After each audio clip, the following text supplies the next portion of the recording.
Охрабруваше предлогот на судијата известител Елена Гошева со предлог за поведување постапка за оценка на уставноста и законитоста на одлуката за распишување на референдум со времена мерка до одлучување.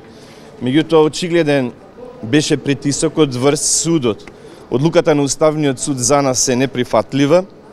Судиите во расправата беа контрадикторни, имено отфрлија расправа за договорот со Грција, бидејќи не е предмет на расправа, но заклучија дека со референдумското прашање не се гласа за Европската Унија и за НАТО, туку за договорот со Грција, со кој се врши промена на името на државата и истовремено се суспендира референдумот од 8 септември 1991 година, кога народот во апсолутно мнозинство гласаше, цитирам, за суверена и самостојна држава Македонија, завршен цитат, без додавки и без придавки.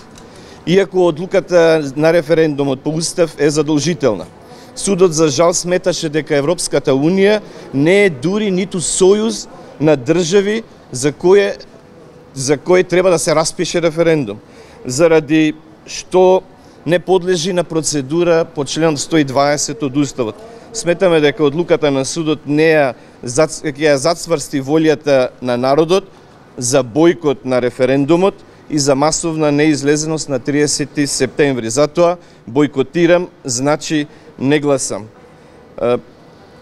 На 30 септември во секој случај народот пред собранието од 19 часот ќе ја прослави одбраната на името на државата.